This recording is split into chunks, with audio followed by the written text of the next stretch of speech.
Ayan no, grabe oh. Tanggal, kita mo, lamat na lamat eh. Yung puti yung ano, yung kalsada, wawalisin pa yan. Ayan oh. Wawalisin pa yan after nyan.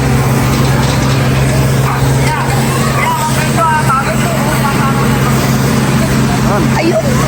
Divisoria Mall, yung area natin, paligid. Walang mga vendors na tinanggal na rin para mas madaling malinis ang kapaligiran po. Ito yung unang hakbang at yung unang gustong gawin ni Yorme. Patugyutan ay tanggalin po. Dahil tumuulan no? Naulan na sila pero iba kasi yung impact kapag may pressure yung tubig eh.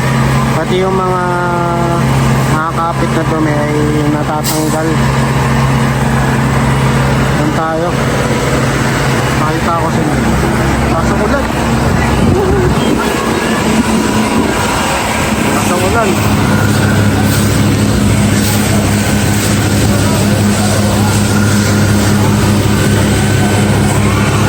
Ayan.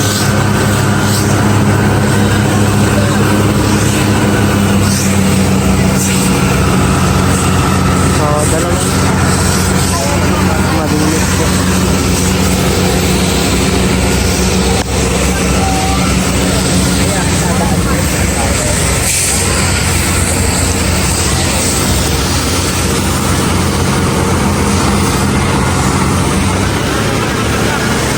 Atak.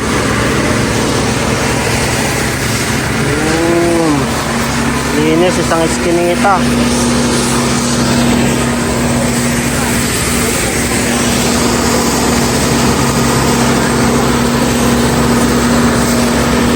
After ma-flush, wawalisin agad para tanggal talaga.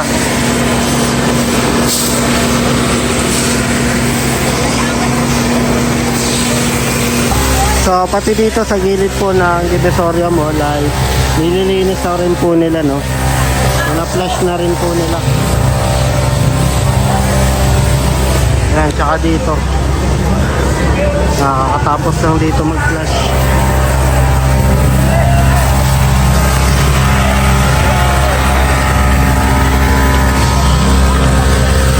Ayan, dami pa lang pina-flush dito. Daming nililinis.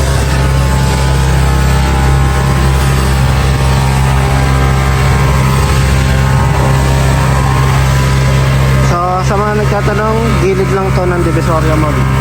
Ang paligid ay pinalas po ng kabilaan.